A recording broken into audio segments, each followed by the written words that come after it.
Hey y'all, this is Jillian from Maxie Makes Magic. Welcome back to my channel.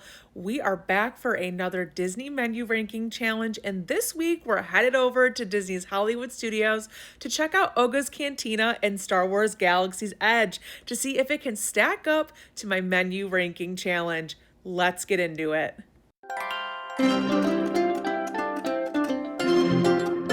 If you are new here, welcome. I dive into all the different Disney restaurants and menus across the Walt Disney World Resort to determine if they are a good fit for you and your travel party. When going to Disney, food is such a huge part of your vacation, and no one wants to eat food that they don't enjoy. So I devised this challenge to identify how the menus stack up in 5 different key areas.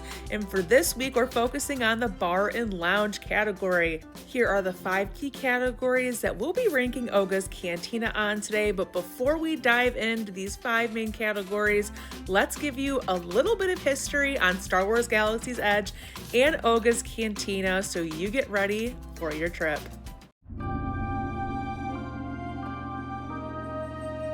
Oga's Cantina opened at Disneyland Star Wars Galaxy's Edge on May 31st, 2019, and in Hollywood Studios and the Walt Disney World Resort on August 29th, 2019.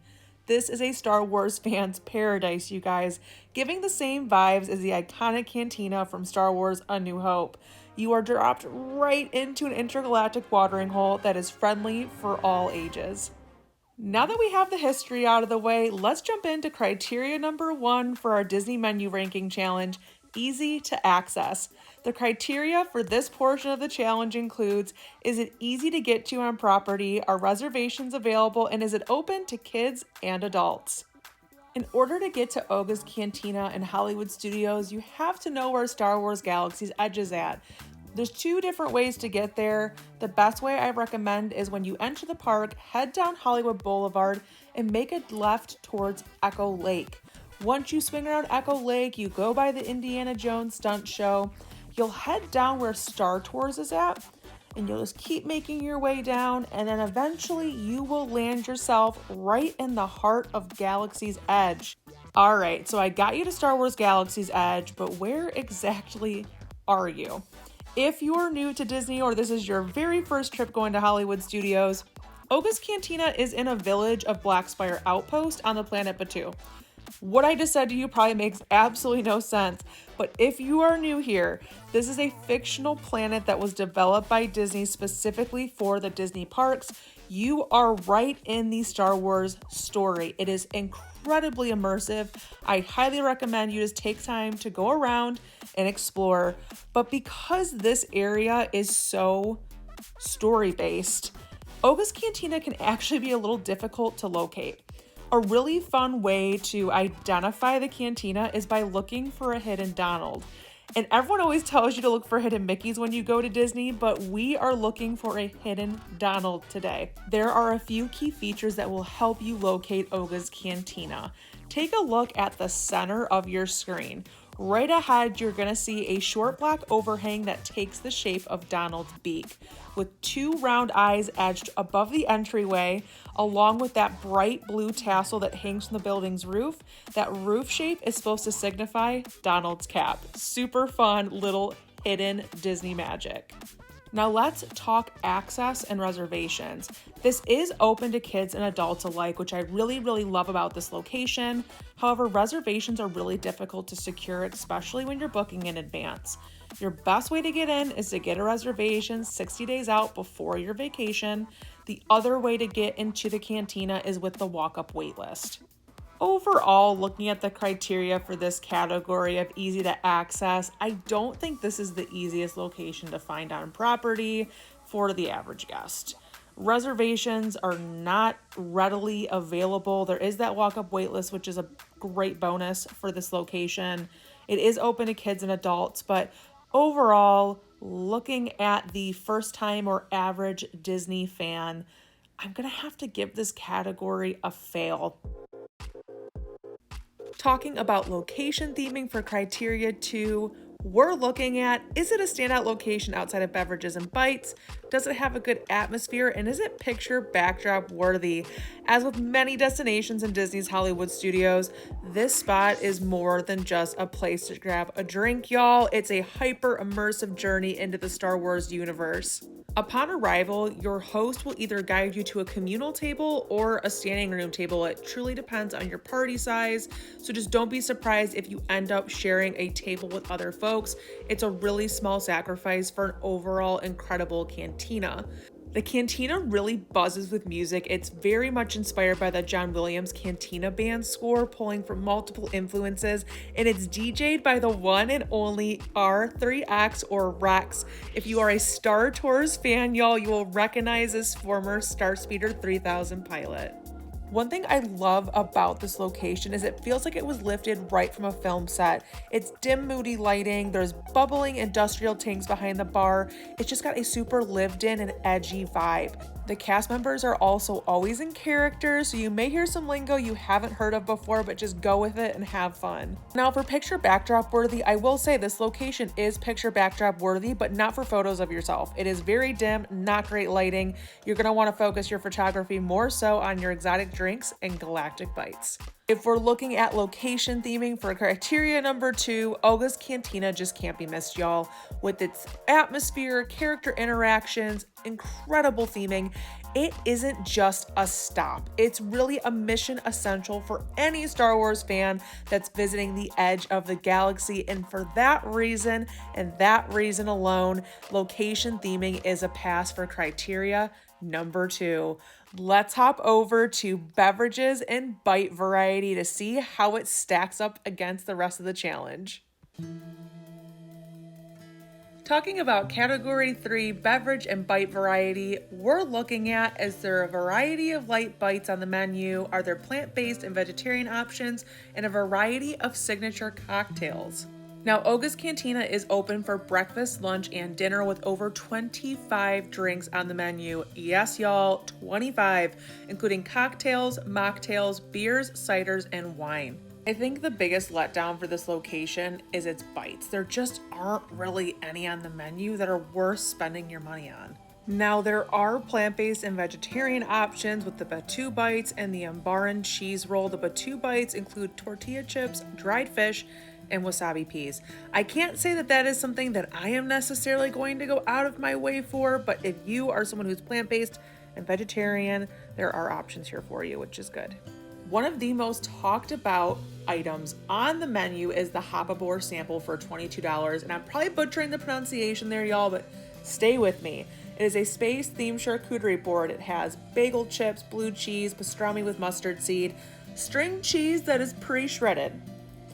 Y'all, for $22, I feel like Disney could have done better here. I appreciate making it look otherworldly.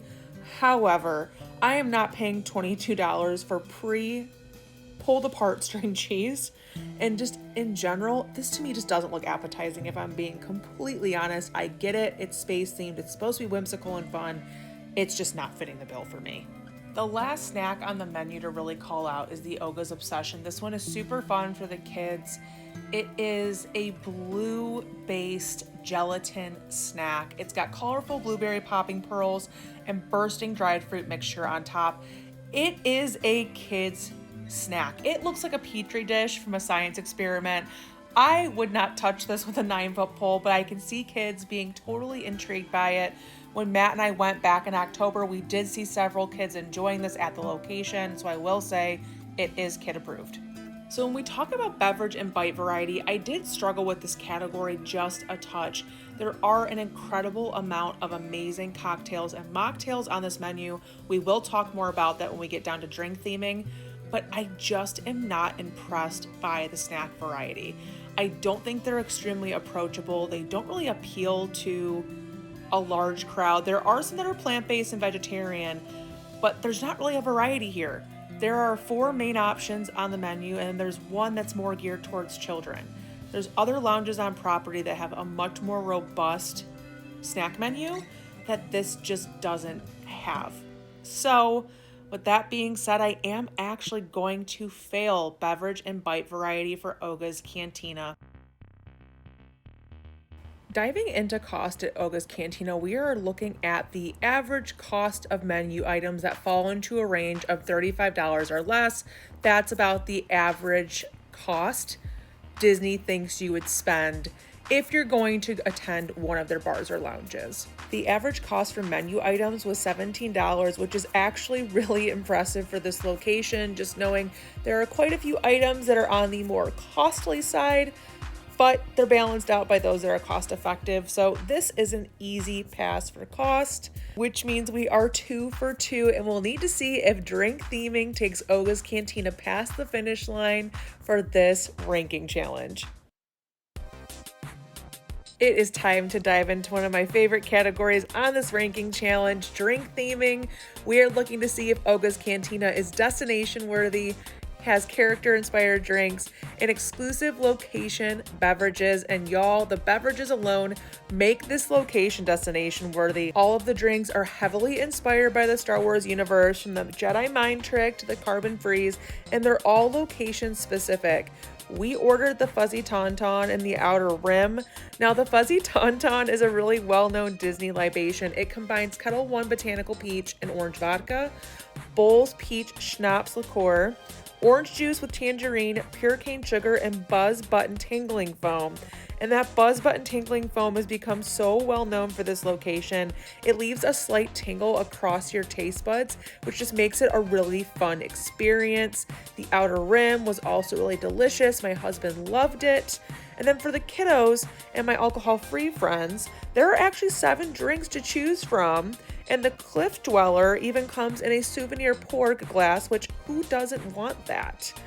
All in all, the drinks are bursting with like an overall galactic flair, and they're crafted exclusively for this outpost, which just makes the journey here really worth it. It's like a jump into hyperspace. So it goes without saying that for drink theming, it is a pass.